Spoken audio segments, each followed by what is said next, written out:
ത്രിയേക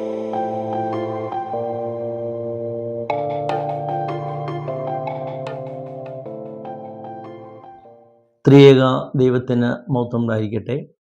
വീണ്ടും പ്രഭാതത്തിലേക്ക് എവർക്കും സ്വാഗതം. യോഹന്നാന്റെ സുവിശേഷം 2-ാം അധ്യായം അതിൻ്റെ 4-ാം വാക്യം. യേശു അവളോട്, സ്ത്രീയെ, എനിക്കും നിനക്കും തമ്മിൽ എന്ത് എന്ന് പറഞ്ഞു. കാനാവിലെ കല്യാണ വിരുന്നാണ്. അവിടെ വീഞ്ഞ് തീർന്നു പോകുമ്പോൾ യേശുവിൻ്റെ അമ്മ യേശുവിനോട് പറയുകയാണ് അവർക്ക് വീഞ്ഞില്ല എന്ന്. അപ്പോൾ യേശുമ്പുരാൻ മാതാവിനോട് പറയുന്ന മറുപടിയാണ്, സ്ത്രീയെ, എനിക്കും നിനക്കും തമ്മിൽ എന്ത് എന്ന്. പലപ്പോഴും യേശുമ്പുരാൻ മാതാവിന് വലിയ പ്രാധാന്യം കൊടുത്തില്ലായിരുന്നു, അല്ലെങ്കിൽ യേശുമ്പുരാൻ മാതാവിന് അത്രമാത്രം പ്രാധാന്യമോ അല്ലെങ്കിൽ വലിയ ബഹുമാനമോ ഒന്നും കൊടുത്തില്ലായിരുന്നു എന്ന് കാണിക്കുവാനായിട്ട് മാതാവും യേശുമ്പുരാനുള്ള ബന്ധത്തെ ഈഴ്ത്തി കാണിക്കുവാനായിട്ടും എടുത്ത് ഉപയോഗിക്കുന്ന ഒരു വചനമാണ് എനിക്കും നിനക്കും തമ്മിൽ എന്ത്. അല്ലെങ്കിൽ മാതാവിനെ ഈഴ്ത്തി കാണിക്കുവാനായിട്ടും, അല്ലെങ്കിൽ യേശുമ്പുരാൻ പോലും മാതാവിന് വലിയ പ്രാധാന്യം കൊടുത്തിട്ടില്ലായിരുന്നു, പിന്നെ നിങ്ങൾ എന്തിനാണ് മാതാവിനോട് മധ്യസ്ഥത യാചിക്കുന്നത് എന്ന് പറയുവാനായിട്ടും തെറ്റിദ്ധരിപ്പിക്കാനുമായിട്ടൊക്കെ ഉപയോഗിക്കുന്ന ഒരു വാക്കാണ് എനിക്കും നിനക്കും തമ്മിൽ എന്ത്. പ്രത്യേകിച്ച് തമ്മിൽ എന്ന വാക്കുകൂടെ വരുമ്പോൾ അവിടെ മാതാവിന് ഒരു ബന്ധവും യേശുമ്പുരാൻ കൽപ്പിച്ചിട്ടില്ലായിരുന്നു എന്ന് നമുക്ക് തോന്നിപ്പോകും. സത്യത്തിൽ ഗ്രീക്ക് ബൈബിളിൽ മൂലകൃതി, ആ ഗ്രീക്ക് ബൈബിളിൽ ഈ എനിക്കും നിനക്കും എന്ത് എന്നാണ്. അവിടെ തമ്മിൽ എന്ന വാക്കില്ല. എനിക്കും നിനക്കും തമ്മിൽ എന്നല്ല അവിടെ എഴുതിയിരിക്കുന്നത്, എനിക്കും നിനക്കും എന്ത് എന്ന് മാത്രമേ ഉള്ളൂ. അതുപോലെ ഇംഗ്ലീഷ് ബൈബിളിലെല്ലാം എനിക്കും നിനക്കും എന്ത് എന്നാണ്. അതുപോലെ കണിയാമ്പറമ്പിൽ അച്ഛൻ വിവർത്തനം ചെയ്ത പെഷിത്തോ ബൈബിളിലും എനിക്കും നിനക്കും എന്തെന്നാണ്. POC ബൈബിളിലും എനിക്കും നിനക്കും എന്തെന്നാണ്. ഈ വേദപുസ്തകങ്ങളിലൊന്നും ആ തമ്മിൽ എന്ന വാക്ക് അവിടെ ചേർത്തിട്ടില്ല. അവിടെ എല്ലാം എനിക്കും നിനക്കും തമ്മിൽ എന്ത് എന്ന് മാത്രമേ ഉള്ളൂ. എന്നാൽ ബൈബിൾ സൊസൈറ്റി അച്ചടിച്ച ഈ പ്രതിയിൽ, ഈ പുസ്തകത്തിൽ എനിക്കും നിനക്കും തമ്മിൽ എന്താണ്. എന്നാൽ ഈ ഒരു വാക്ക് മനഃപൂർവ്വമായിട്ട് അച്ചടിച്ച് വന്നതാണോ അല്ലെങ്കിൽ അറിയാതെ വന്നതാണോ എന്നറിയത്തില്ല. എന്തായാലും ഇതൊരു തർക്കവിഷയമായപ്പോൾ, ആ തമ്മിൽ എന്ന വാക്കൊരു തർക്കവിഷയമായപ്പോൾ പിന്നീട് ബൈബിൾ സൊസൈറ്റി ഇറക്കിയ ആ പുസ്തകങ്ങളിലൊന്നും ഈ തമ്മിൽ എന്ന വാക്കില്ല. അതിലൊക്കെ എനിക്കും നിനക്കും എന്ത് എന്ന് മാത്രമേ ഉള്ളൂ. എന്നാൽ നമ്മൾ ഈ വായിക്കുന്ന ഈ പുസ്തകത്തിൽ എനിക്കും നിനക്കും തമ്മിൽ എന്ത് എന്നുണ്ട്. എന്തായാലും ഈ ഒരു പ്രയോഗം, എനിക്കും നിനക്കും തമ്മിൽ എന്തെന്ന പ്രയോഗം, അത് യഹൂദന്മാരുടെ സംസാര ഭാഷയിൽ വരുന്ന ഒരു ശൈലിയാണ്, ഭാഷാശൈലിയായിരുന്നു. ഇത് ഈ മാതാവിനോടുള്ള അനാദരവോ അല്ലെങ്കിൽ മാതാവിനോടുള്ള ബഹുമാനക്കുറവോ ഒന്നുമല്ല. ഇത് അവരുടെ യഹൂദ പാരമ്പര്യത്തിലൊരു സംസാര ശൈലിയാണ്. ഏതെങ്കിലും ഒരു സംഭവത്തിൽ നമ്മൾ ഇടപെടണോ വേണ്ടായോ എന്ന് വ്യത്യസ്തമായ അഭിപ്രായവും വീക്ഷണവും വരുമ്പോൾ എടുത്തുപയോഗിക്കുന്ന വാക്കാണ് എനിക്കും നിനക്കും തമ്മിൽ എന്ത്. ഇപ്പം രണ്ടുപേര് തമ്മിൽ വഴക്കുണ്ടാകുന്നു, മൂന്നാമതൊരാൾ അവരെ തമ്മിൽ മാറ്റാൻ ചെല്ലുമ്പോൾ, അവർ മധ്യസ്ഥ വഹിക്കാൻ ചെല്ലുമ്പോൾ ഞാൻ പറയുവാണ് എനിക്കും നിനക്കും എന്താണ്. അവർ വഴക്കുണ്ടാക്കിക്കോട്ടെ, നമുക്കെന്താ അവരിൽ ഇടപെടേണ്ട കാര്യമെന്ന് ചോദിക്കുകയാണ്. അതായത് ഏതെങ്കിലും ഒരു സംഭവത്തിൽ മൂന്നാമത് ഒരു സംഭവം നടക്കുന്നു, അല്ലെങ്കിൽ ഒരു കാര്യത്തിൽ നമ്മൾ ഇടപെടണോ വേണ്ടായോ എന്ന് തീരുമാനമെടുക്കാൻ തുടങ്ങുമ്പം വ്യത്യസ്തമായ വീക്ഷണമോ അഭിപ്രായം വരുമ്പം എടുത്തുപയോഗിക്കുന്ന വാക്കാണ് എനിക്കും നിനക്കും തമ്മിൽ എന്ത് എന്ന്. ഇത് വേദപുസ്തകത്തിൽ 2-3 കാണാൻ പറ്റും. ഉദാഹരണത്തിന് ശമൂവേൽ പ്രവാചകന്റെ 2-ാം പുസ്തകം അതിൻ്റെ 16-ാം അധ്യായം 10-ാം വാക്യത്തിൽ ദാവീദ് രാജാവിനെ ഗേരയുടെ പുത്രൻ ശിമെയി ശപിച്ചുകൊണ്ട് വരുന്നുണ്ട്. മണ്ണ് എടുത്ത് എറിഞ്ഞു വാരി ദാവീദ് രാജാവിനെ ശപിക്കുകയാണ്. അപ്പോൾ ദാവീദ് ഒന്നും പറയുന്നില്ല, ആ ശാപം കേട്ടുകൊണ്ടിരിക്കുകയാണ്.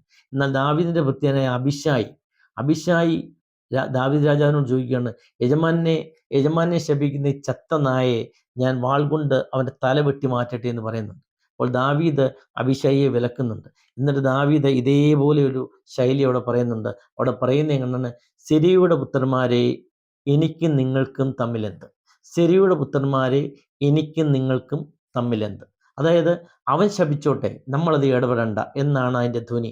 അതായത് അവനോട് ദൈവം പറഞ്ഞിട്ടുണ്ട് എന്നെ ശപിക്കാനെങ്കിൽ അവൻ ശപിച്ചോട്ടെ, നമ്മളതിൽ ഇടപെടണ്ട. അതുകൊണ്ടാണ് പറയുന്നത് എനിക്കും നിങ്ങൾക്കും തമ്മിലെന്ത്. വീണ്ടും നമ്മൾ കാണാൻ പറ്റും 1 രാജാക്കന്മാർ 17:18 സാരാപത്തിലെ വിധവ ഏലിയാ പ്രവാചകനോട് പറയുന്നുണ്ട്. ഏലിയാ പ്രവാചകനോട് പറയുകയാണ്, എനിക്കും നിനക്കും തമ്മിൽ എന്ത്. എൻ്റെ പാവം ഓർപ്പിപ്പാനും എൻ്റെ മകനെ കൊല്ലുവാനുമായിട്ടാണോ നീ വന്നതെന്ന് ചോദിക്കുകയാണ്. അതായത് എൻ്റെ മകൻ മരിച്ചാൽ നിനക്കെന്താ, ഒരു കുഴപ്പമില്ലല്ലോ, നീ അതിൽ ഇടപെടുന്നില്ലല്ലോ എന്നുള്ള ഒരു ധ്വനിയിലാണ് പറയുന്നത്.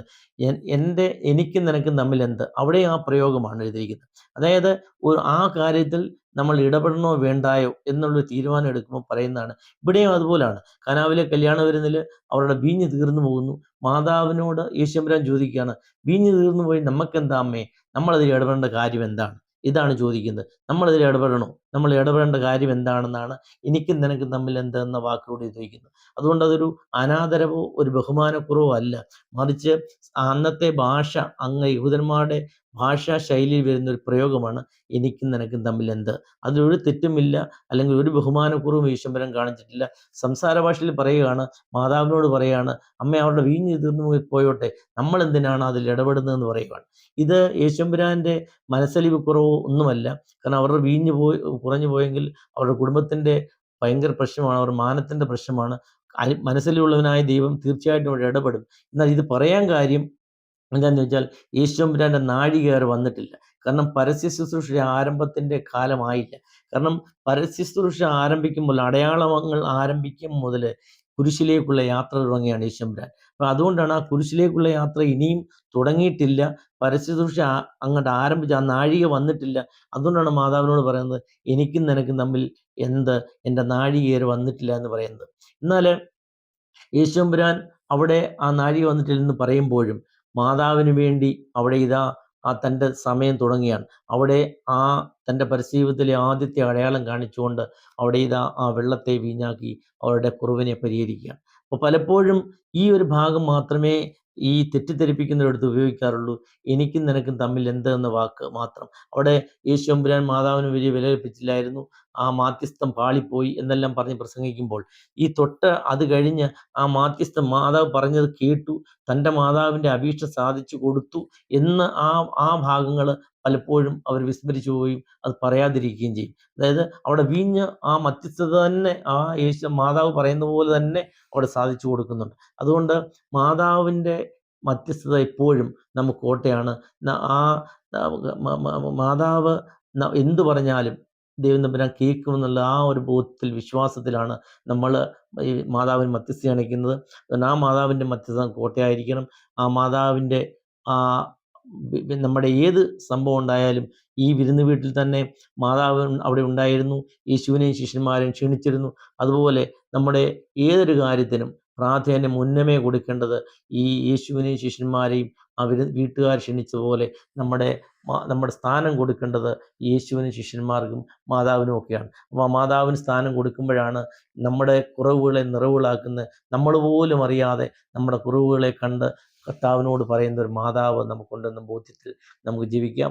ആ മാതാവിൻ്റെ മധ്യസ്ഥത ഈ പരിശുദ്ധ ശൂനോയ പെരുന്നാൾ നമുക്ക് കോട്ടയായിരിക്കട്ടെ എന്ന് പ്രാർത്ഥിക്കുന്നു. ദൈവം നമ്മെ സമർത്ഥമായി അനുഗ്രഹിക്കട്ടെ.